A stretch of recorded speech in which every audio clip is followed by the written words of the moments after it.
All right, everyone. I am so excited. We are here, season 3, and we have one of our biggest guests yet. And I am just really excited for this episode. So, I am sitting down with Mik Zazon today, and I just wanted to give you a warm welcome, Mik. Thanks for joining us on ICU.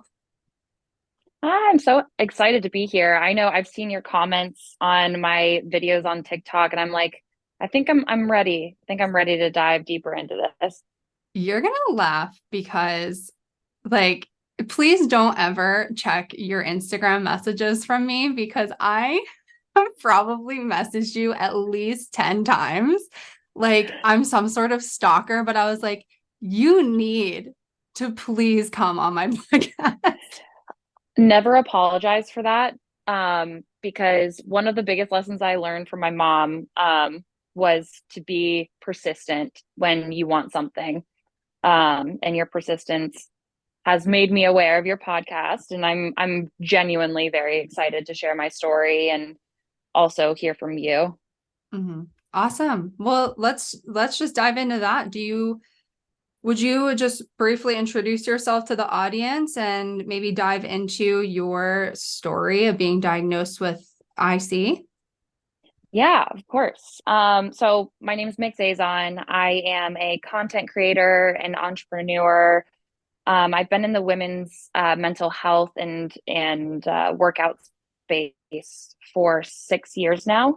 I started off doing weight loss programs, which is not what I'm doing now. It's the complete opposite. In fact, my social media started to really grow when I started to share my eating disorder recovery journey. And From there, a lot of health concerns began to arise.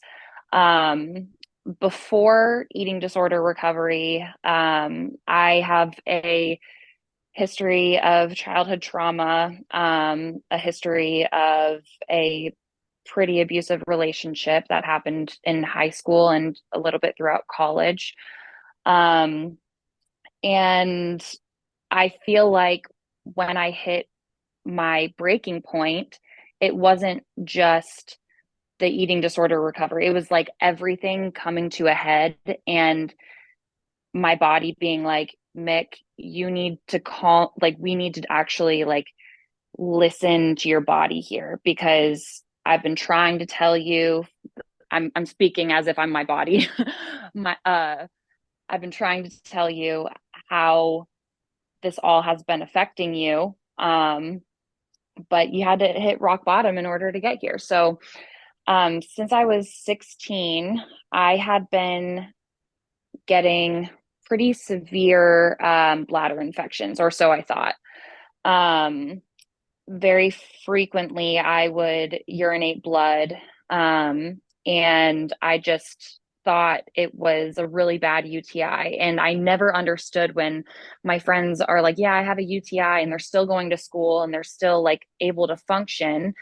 And when I got one, I wasn't able to move. Like I had to be carried in the car to go to the emergency room. Um, and since I was 16 until I was 20, 24 or 25, I had just thought that I had this reoccurring infection that I couldn't get rid of because that's all that the doctors would say. Um, and they would hand me antibiotics even if the tests had come back negative for a UTI, which I didn't know was a big red flag. Um, and from 24, 25 up until now was my journey of realizing that I did have interstitial cystitis. It took me going to the emergency room um, for like the 12th time that year because of a bladder infection, or so I thought, where one of the doctors was like, this doesn't seem right. Like I'm seeing that you've been here multiple times for the same reason, and I'm actually seeing that a lot of these UTI tests are coming back negative and the cultures are coming back negative. Have you thought about interstitial cystitis? And I remember looking at that and then looking it up on the internet and hearing that there was no cure. And I'm like, of course I have that. Right. Like, of course, of course. Um, and then I recently found out this year that I also have stage 2 endometriosis. And as you know, those two are very closely linked. But a lot of what I share is how, um, trauma history and a lot of that stuff really plays into your health. And now we're here. Now we are here. So, did you have a cystoscopy or how did that diagnosis come about? Yeah, so I did have a cystoscopy from a urologist. In fact, the very first urologist that I was referred to from the doctor at the ER that was like, maybe it's interstitial cystitis. Um, I went into this urologist's office and I was like, I'm peeing blood. And the first thing he said to me was, "Are you sure you're not on your period?" And I was like, I think I know when I'm bleeding from a period versus peeing blood. Like they're very different. They feel different. Yeah. Was it a And guy that said that to you? yes, yeah, he was Yeah, an older we're not man. surprised. Yep. And he was like, okay, well, I guess we can do a cystoscopy, but I don't see the reason why we should do it. And so I actually ended up leaving and I asked my sister, who's a nurse practitioner, if she knew of any urologists that specialized in interstitial cystitis. So I went to another doctor who was also a man, and we did a cystoscopy. The results came back inconclusive. And I was like, huh, that's weird. Right. That's really weird. Because, like, even 2 weeks prior, I had a quote unquote flare, or what I thought was a flare. Um, and he put me on this medication called Mirbetric, and then uh, one that I'm still currently using, Urogesic Blue. And the symptoms kept persisting until I found my endometriosis doctor, And who then, found who found interstitial cystitis during my excision surgery. mhm. I feel like that does happen to a good amount of people is they're in there doing the excision and they just happen to find, lesions on the bladder wall, or they just see it's really Mm-hmm. angry. And it's like some people may go their whole lives and just not even know that there's something wrong in there. They might just think it's endometriosis. Like it's just so complicated. Mm-hmm. Absolutely. I think one thing that was a big indicator that I see was the fact that foods triggered it, drinks triggered it. I mean, it was, I still can't drink anything other than my cup of coffee in the morning and water. Like that's Mhm. it. Or else I will have a full on IC flare. Right. And so you have Hunner's lesions, right? Yes. Okay. So yeah, that's not surprising because anecdotally people with Hunner's lesions are more diet sensitive, and that also, would explain why you were bleeding when you were peeing like for all of Mm-hmm. those years. I'm so shocked that your doctor said that he doesn't see a reason to do a cystoscopy. Like that in itself is a reason. I know. It's wild looking back at all of the encounters I had with previous doctors or medical professionals. Yeah. So, specifically, what are your symptoms? Do you have any pain, any frequency, urgency? Currently, I'm actually going. I right now I have what I think is like a mini flare. I have urgency and like if I can't wear tight clothes, hence I'm wearing the Free People like really loose onesie. But this can be triggered by intercourse too, um, as well as like even working out can trigger it sometimes. And I've been stressed recently, so. Hmm. Yeah. So with the so when you have flare-ups, do you have symptoms when you're not having any sort of flare-up? Um, Urgency for sure. I just started to go to pelvic floor therapy to help with this, which it's already changed my life in so many ways. I wish I had done it sooner or even knew that this was a possibility sooner. But again, it didn't take, or it took me going to a woman doctor to actually like advocate for me in so many other ways other than medication. Um, so right now, I'm working on not peeing 6 times an hour Hmm. because of, the accumulation of however many years this has been going on for. Yeah. I feel the same way about pelvic floor PT. Like it has been probably the most impactful thing for me. And when I was initially diagnosed, my doctor recommended it. And I remember the one day the PT office called me to set up an appointment and I basically said, "No, I'm not interested." Like I didn't understand how it could help me. I don't think it was explained by my doctor well. And so if I don't see the logic behind something, I'm not going to buy into it. And so I think that's the reason why I suffered for so long is it took me years to come around to the fact that pelvic floor PT can be really helpful. And, now I'm almost symptom free and I'm using my pelvic wand every day. And it's just making such a difference. And I'm a huge advocate for pelvic floor PT. So I'm really glad that you're doing it. And I love that you've been documenting your experience. I feel like that's really helping so many of your followers. Yeah, I feel like there's a huge stigma around pelvic floor therapy and urinary problems in general. Like I remember even growing up and hearing my mom say like, "Oh, well, like I peed my pants a little bit. Like this happens when you have kids or when you get older." And those things when you hear at such a young age, you're like, "Okay, so incontinence and bladder problems only happen when you're older, when you have kids."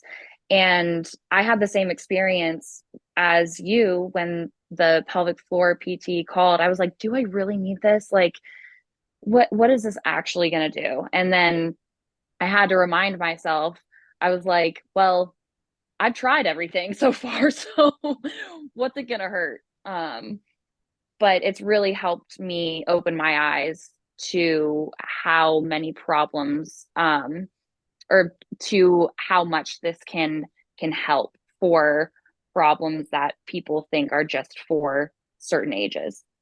Hmm. Yeah, it really can. So, what has your experience so far with PT been like? Like, what do they have you doing when you go in? So the first appointment was a little bit uncomfortable. They gave me a choice. They were really sensitive around like asking me if I was okay with doing an internal exam, because they really do get up close and personal during that. And that's something I wish I would have known previously. Um, but again, I think it was incredibly useful because the person who was trauma informed during that whole process made sure that I was okay and made sure that I felt safe during the whole thing. Um, got a feel for the dysfunction that was going on in my bladder and or pelvic floor, and seeing like how my muscles were contracting, what side hurt more, and so that was the first appointment. And we focused on contractions and learning how to contract in the right way, because I had been over contracting for so long because of pain that it over time it just got more painful because the muscles were so activated. So we worked on relaxing too, and the appointments after that were like learning stretches and um, figuring out how to advocate for myself during endometriosis flares. And yeah, it's been a great experience. Hmm. Yeah. I think that so many people with bladder symptoms, whether they're IC related or not, I think they're intimidated by pelvic floor physical therapy because they don't know what it's going to entail. And I kind of felt that way too. It's like, they're going to be doing what? Like, Yeah. it's a little nerve-wracking. And so for that reason, I actually have last season on this podcast, I recorded an episode with a pelvic floor physical therapist. Her name was Janelle Howell. She's the vagina rehab doctor. And Love she did an that. amazing job explaining exactly what to expect. You can, I think a lot of people are like, can I go in when I'm on my period? Like, do I need to cancel? And it's like, no, you can go in when you're on your period if you're comfortable with it. I think you need to have that level of trust with your therapist because it is such an intimate thing that you need to feel comfortable advocating for yourself and saying, I'm not okay with that or I'm not ready for that. And I think that's just huge. So it sounds like you have a really good sense of trust with your physical therapist. Oh, absolutely. Yeah, I think that's like one of my number one things that I tell people when they're DMing me or asking me questions about pelvic floor therapy and they say they're scared. I'm like, remember that you have autonomy. You can say what you are comfortable with doing and what you aren't comfortable with doing. Exactly. If you're not comfortable with doing internal therapy, you don't have to. There's so many things that they could do other than that. And maybe not today, but maybe down the line you'll be ready. And that's Hmm. great. They'll be there for you when you're ready. Yeah, exactly. Yeah. So, okay. You are one of the lucky people who has both IC and endometriosis. And I kind of want to dive into, how are those symptoms similar for you? And are you able to like separate an IC flare from an endo flare? Like, how does that all work for you? Uh the the most simple way I can explain is I've had years of experience with both pains that I can now be like, oh, okay, this is not the same um, as an IC flare, and this is definitely endometriosis. I think what's most difficult when it comes to figuring out the two um, is well, let me rewind. You might need to cut out that part. Yeah, you're fine. Um, um, I think how I've been able to tell the difference is by tracking patterns.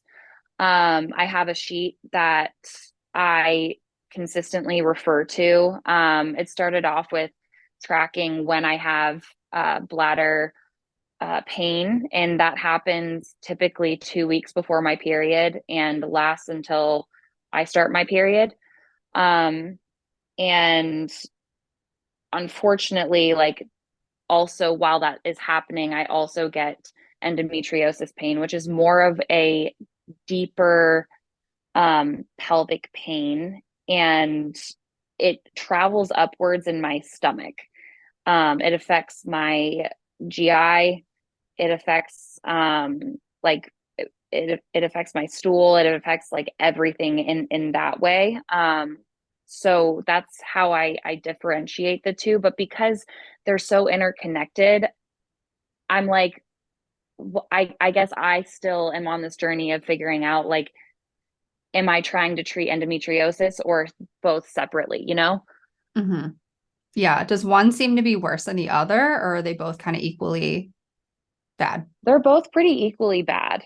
Um, I had an experience a cup or no, maybe 4 months ago, 5 months ago, where I had a cyst rupture and it was the most painful thing of my entire life. So in situations like that, obviously endometriosis is more painful, but I don't think anybody realizes how annoying, persistent, and painful bladder pain is until they truly experience it chronically.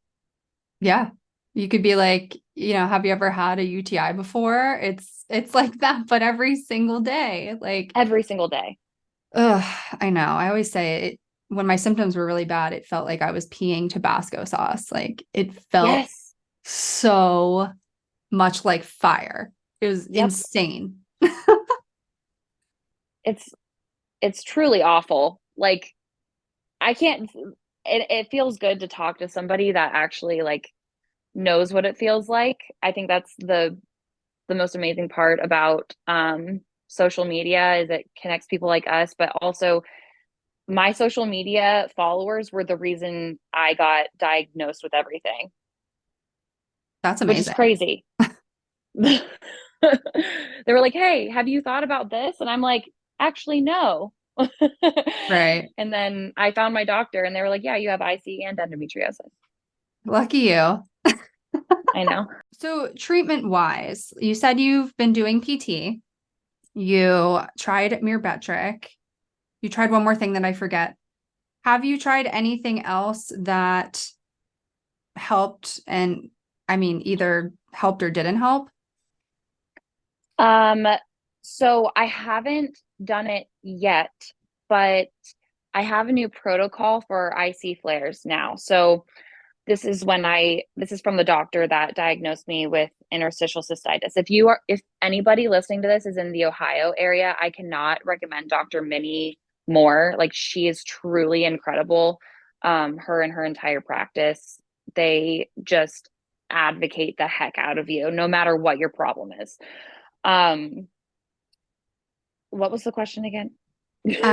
Treatments that you've done that have helped versus Treatments. haven't helped. Yes. So, Dr. Minnie and I came up with a plan that whenever I experience bladder pain or a flare, I can go in and do bladder installations. Again, I haven't done it yet, but I am a little scared, but I'm excited that I have that option now because I have heard really good things about it. Mhm. Yeah, that's definitely something that a lot of doctors are recommending. Are you are you trying any sort of supplements, anything like more on the natural side? Yeah, D-mannose is something that I've been taking for a really long time. I also started seeing a functional medicine doctor a little bit before I had my excision surgery in August.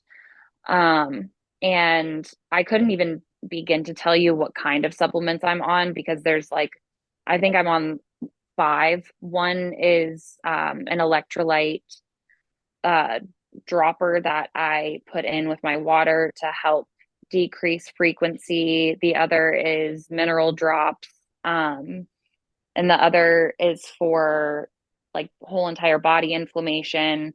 Right now, I'm definitely in a trial and error process. Like what's working for me, what isn't. Yeah, that's the unfortunate thing about living with IC is that most of the treatment options are going to be experimental. They're going to be trial and error, and different things are going to work for different people. But that's why we all need to stay in our own lane because what works for me may not work for you, and vice versa. I wish there was like some commonality between people. Like, I why does know. it have to be so different? Yeah, I agree. And, something that I've talked about on this podcast and on my social media a lot is that, a lot of my clients are finding out that their nervous systems are so dysregulated and that we are really thinking is a big root cause for them and not so much diet because we're kind of like you get diagnosed, they kind of shove the IC diet down your throat Yep. and you're like, okay, what do I do? And so people are just really, really restricting, and that can be, detrimental to your physical and mental health. Um, did you have any sort of thoughts on that topic? Oh, I have so many. So with a history of multiple eating disorders, trying to eliminate foods was triggering at first. I don't think that is the first option people should be giving people who are struggling with this, because you look at the statistics with eating disorders and people who struggle with body image in general, and with me, when I started eliminating these food groups, which it did help, it was triggering. I had to go back into therapy. um, I did lose a bunch of weight, which was highly triggering as well. um, Not to mention the comments on social media that I was getting, because I am a recovery creator. I That is very important to me. So like, how do I talk about this in a way that isn't leading people to think like, oh, maybe if I eliminate these things, I will lose weight too. So that's been a huge struggle for me. Um, Also, um, with the nervous system, I actually started somatic therapy last year. Um, and that was at a point in my life where I was getting triggered emotionally by everything around me. Like, I was having panic attacks at least 5 times a week. My nervous system was so shut down. During a functional medicine panel, we checked my cortisol levels, among, or in addition to a lot of other things that they had tested, and mine were at zero, like completely zero. So, like, usually with a history of trauma, you see really high cortisol levels, or it's completely depleted. And I had already gone past the high cortisol levels because my fight or flight was just constantly going. So when I went to somatic therapy, I was like, hey, I'm having a lot of reproductive pain, bladder pain, and I'm going through uh, some really intense flashbacks with childhood trauma and all of the trauma that I had gone through. I need help, because this is like, I I feel like I'm about to admit myself into a hospital, truly. Um, and when I had started, my symptoms had gotten exponentially worse, um, because we were finally digging deeper into what was causing the body tenseness that was contributing to bladder pain and reproductive pain. And I had to truly let myself feel all of the things that my body was trying to protect me from my whole entire life, in order to get over that hump. And now that I'm over that hump and in a much more steady place, I'm not having panic attacks. My bladder pain has gone down so much. My endometriosis pain has gone down so much. And it is so wild to experience that in real life, to think that it's one thing to just hear somebody say, like, it's all connected, but to actually feel it is a next level experience. Mhm. Absolutely. And I think a lot of what people like you and I feel with dysregulated nervous systems, I think our society kind of just says that's normal. Like, you're feeling anxious, you're feeling whatever. Like, I can be in the same house as my boyfriend and he'll walk in the room and scare me. And I know you posted a video on that last week. I was dying. I was like, this is 100% me. So, okay, I had never put two and two together that maybe like being scared all the time, or like just jumping at the littlest things, was a symptom of trauma. Like, I the other day, Owen, my boyfriend, had been working, and he works in construction, so he was going back and forth between job sites, and he really had to go to the bathroom. So he came to the house and he didn't tell me. And I was sitting in the kitchen and he walks through the back door. I almost passed out. Like I dropped to the floor. I like was seeing black. I was like, this is my time. I'm going.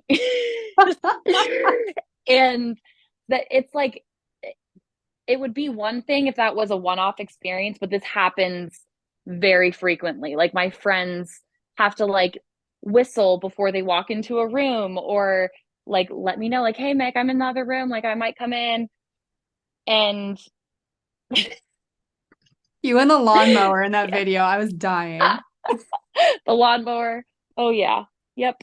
Oh my gosh. But I've kind of been like on my own journey with my nervous system. And recently I read a book by Alan Gordon called The Way Out. Are you familiar with him or the book?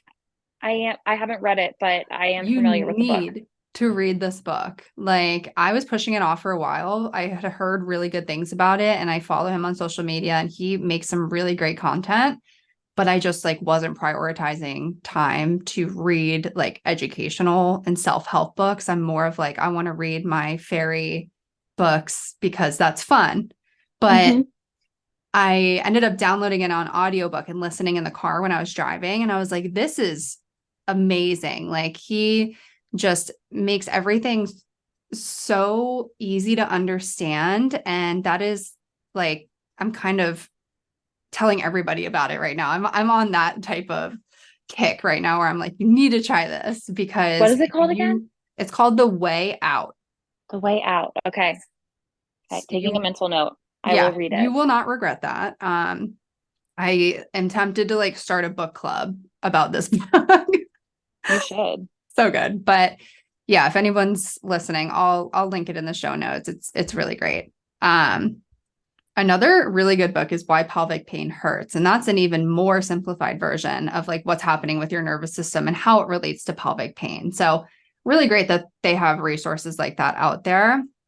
Um, Sorry, I just went off on a tangent, but No, but I wish that these books were more widely known, because I mean it just really shows how uneducated our whole society is on this. Like you look at like the amount of research that goes into it, and we're like 10 years behind, 20 years, 50. Like it is wild to see how untouched a lot of these things are. And me being in the work that I'm in, I'm like, of course, like who's funding the research? Men who have access to like family money because of our, like I live in the US, so I'm like family money, and investors who are like, I think more than 90% of them are men. And how can we get men to care about women's problems if they haven't experienced this pain themselves? And that is a thing that I think about every day. That's my Roman Empire. oh my God, that's so funny. My Roman Empire is thinking about the color and the concentration of my pee. Oh my God. Yep. Yep. Color, smells, Yep. frequency. Yep. Yep. Oh my God, we are something else. I know.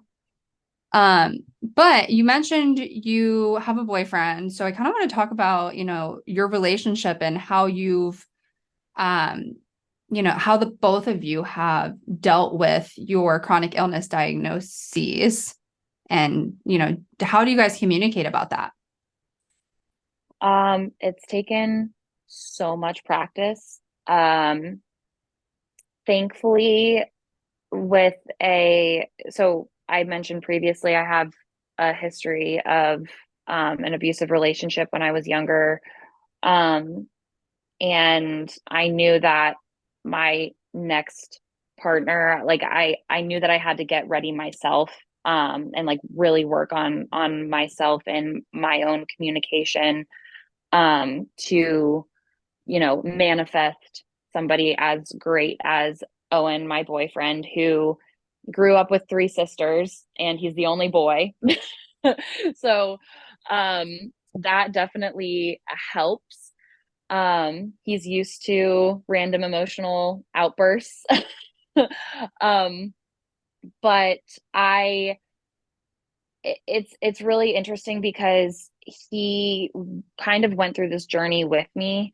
When we had first started dating, I was still thinking that I had chronic UTIs. And so he witnessed me go through this emotionally and physically. And he has been such a great support system. Um, and I want to make a difference because I want to differentiate codependency and co-regulation. Like, he has been truly amazing at being my co-regulation best friend. Like, he constantly asks how he can support me. Um, and it's definitely like my diagnoses have made an impact on our intimacy, and like our overall life, like what I can and can't do. And so communicating back and forth of like, hey, how are you feeling today? Are you able to do this? Do you need to stay back? How do you need me here? Do you want to be alone? Those like supportive questions have really helped, but I would say communication has definitely been what has made it so successful between us two, because he has zero problems. He has what? He has zero problems, Oh, of course. Same like with my physical boyfriend. problems. Yeah. There's nothing going on there. He's Yeah. healthy. You know, Yep. he goes to the dentist once a year. Everything's great. I go to the dentist. I have to get like 3 cavities refilled. I'm like, of course. Mm-hmm. It's just the cards we've been dealt, but he sounds great. Do you have any like words of wisdom for anybody that's kind of getting through that diagnosis and in a relationship and kind of struggling to communicate with their partner? Um, I would say that it's hard to communicate with somebody who can't receive what you're trying to communicate. If so, if you are in a relationship that is able to receive your feelings and have space for those, um, I I think my biggest piece of advice would be to say, hey, like, or not to say these things, but to almost like prep your partner for what you're dealing with. Like, hey, I'm having pain this week. It would really help me if you were able to support me in these ways. And obviously a relationship is two ways. It's not one way. But it's finding a balance between that really makes a difference. Yeah. Mm-hmm. And I think sometimes when things like a medical diagnosis come up, you can kind of see what type of person you're with. Are they going to be the type of person who's open to learning about your condition and learning how to support you? Or are they just going to be completely closed-minded? And if so, maybe that is for the best that you were able to see their true colors. I think it's it's hard for so many people. I feel so bad that not everybody has an Owen or a Sean, you know? Mm-hmm. Yeah, it is So, really difficult. Um, I never thought that I would have to like it realize that having a chronic illness would possibly affect the relationship that I would potentially be in. Because if it if he wasn't so supportive, I definitely don't think that we would be together. Like, it takes a certain person to truly be there and advocate for you during the whole process. mhm. Yeah. And I think it's easy to get in the mindset of like, I have something wrong with me. Like, I'm damaged goods. No one's ever going to love me. Like, those feelings and those thoughts can come up. And I just want everyone listening to this, I want them to know that you are not. Like, you deserve to be loved just as much as the next person. And like, you shouldn't settle for anything less than that. And so that might be where someone could utilize going to therapy or doing some of this like mindset work. I mean, there's lots of tools out there that can really help you work through some of those feelings that you're having. Absolutely. And I also still deal with those feelings like probably on a weekly basis. It doesn't go away. I constantly am having like this story in my head of, oh, should I tell him that I'm in pain this week? Like, because last week was really hard and now I'm in pain again. And how do I tell him that? Because I can see that he is emotionally drained. There is a lot of balancing that that needs to take place in order for it to be successful on both ends. But communication is something that uh, that has obviously helped Owen and I so much.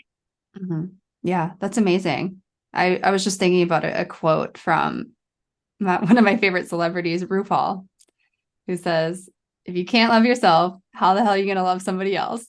Yes, And that is just like so exactly, true. exactly.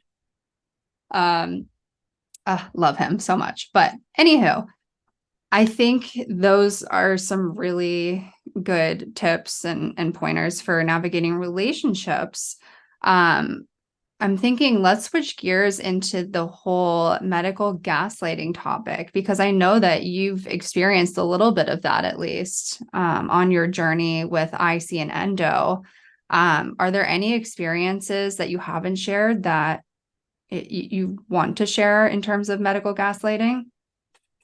Oh, I mean, there have been so many. There have been so many instances of medical gaslighting, whether it's like very little or to the extreme end.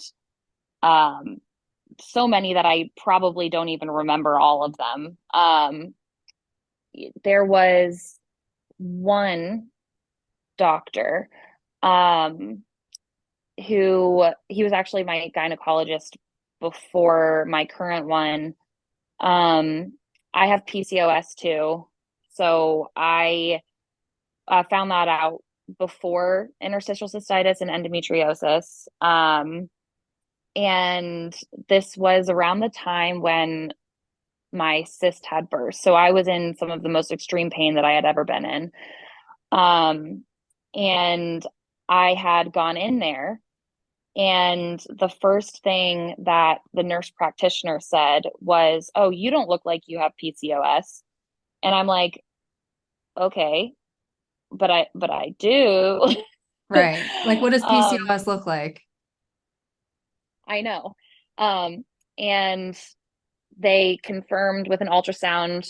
Um, and after that, I was like, I know that a cyst had burst. I was like trying to convince them my pain was real. I was like, can you just believe me? Like, I know this is so different than any pain that I have ever experienced. Like, nothing can even compare. I was like, I was so close to passing out. And he was like, well, why don't we go in my office and I can educate you on PCOS and why this pain isn't a cyst bursting. And I was like, oh, okay. And so he was like, the cysts part, the polycystic ovarian syndrome part, like they're not actually cysts, they're immature follicles. And I'm like, I know this. I know. Like I've been dealing with this for so long. Like I know this information.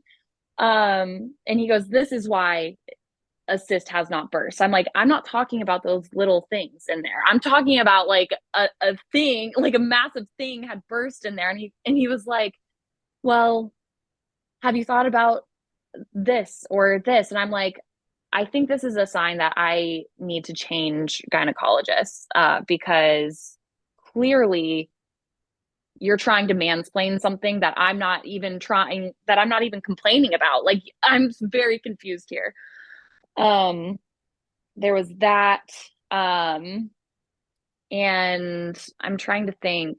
Um, there was another person who had mentioned there was no way that um, I was experiencing pain because I had gone into the emergency room so many times that I was most likely a drug addict that was looking for pain medication. Um, it was a nurse there, and I didn't quite connect the dots until afterwards when she had handed me a drug addiction pamphlet.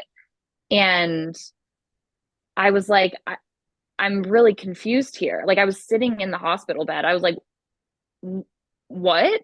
I'm what?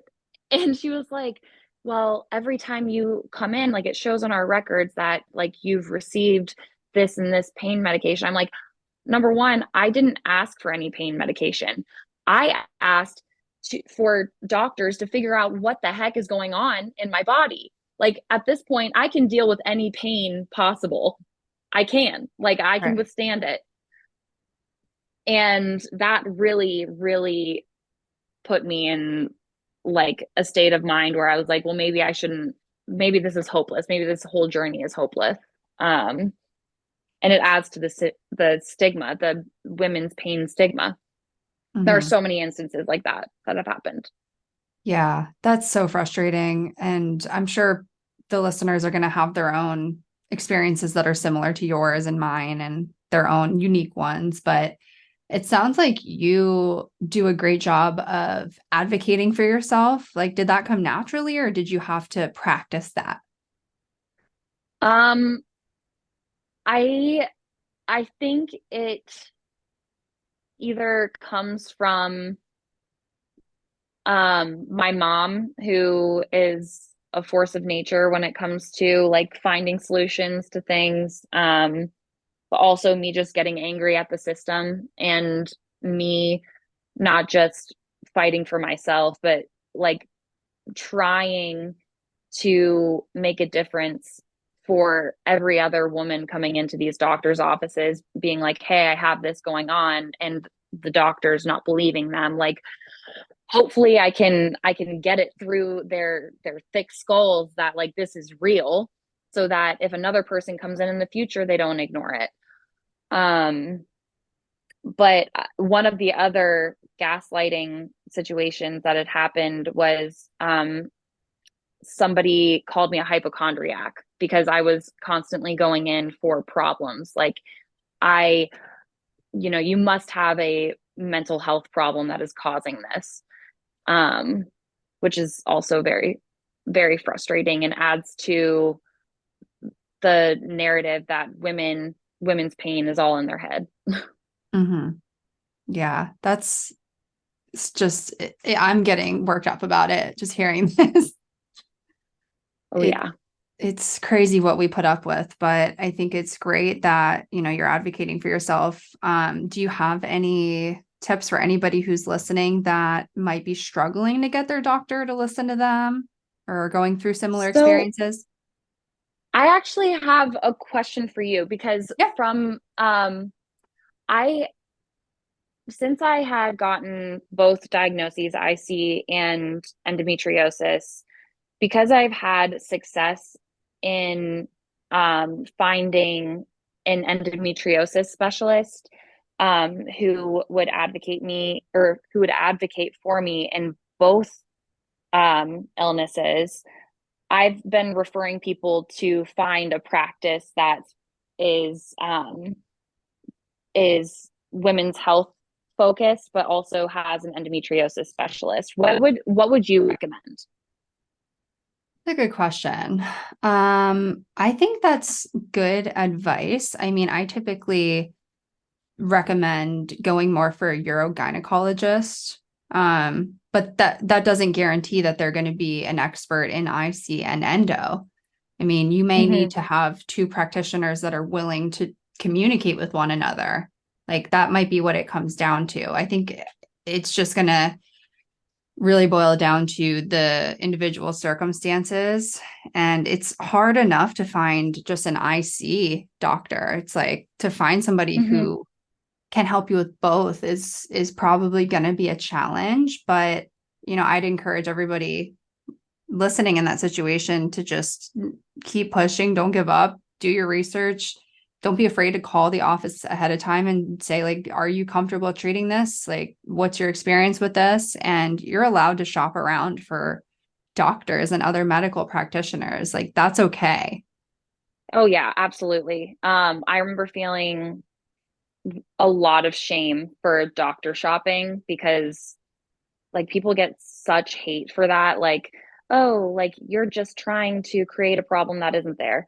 Um, but to what you're saying, after going to multiple urologists, um, it was so important that I went out of my way and asked questions on my social media, asked questions to my sister who works in a hospital.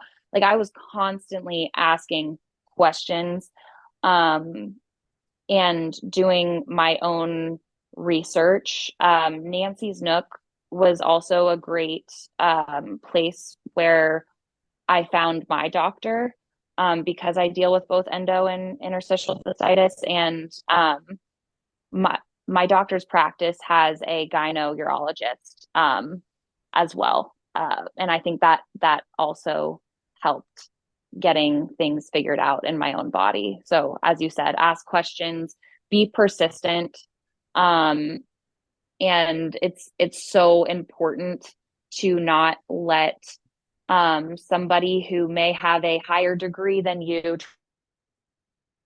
try to talk you out of your own pain. There will be power dynamics at play, but believe in your body. Your body knows what's happening, and be persistent. Also, I think something that is really helpful is to bring somebody with you to your appointments so that they can, not only listen and help you like remember what was said in there, but they can help you be like, well, they were gaslighting you, or they were like, I didn't love the way that they were saying this. And they can help you kind of realize how you're being treated, whether that's positive or negative. And they can ask questions too. It's hard enough to do this alone. So having anybody like, your friend, your mom, whoever it may be, you may need to like connect with another IC warrior on like a support group and find someone in your area. Like they'll go with you. I'm sure they will. So that can be really helpful too. Oh yeah, I had my sister. Like I said, she was an ER nurse, and now a nurse practitioner. She was with me in half of these appointments because I was like, I don't even like I feel inferior, and just having that extra person there like really solidified that my problems were real and not fake. Mm-hmm. Yeah. Your problems are real. Like none of us are faking this. It's crazy that we would Absolutely. even be accused of that. I know. uh, well, I feel like that's a good place to wrap this up. Do you have any other, last minute thoughts or advice to the listeners before we call it quits? I would say to um oh, that is such a good question. Like I'm trying to think of like what did I need to hear when I was really struggling. Um and I think that I needed to hear that the the dismissal that I received is not just a me thing. Like this is happening all across the board for people with IC, people with endometriosis, and people with pelvic pain in general. This has been going on for centuries, like all the way back to like Greek mythology, truly.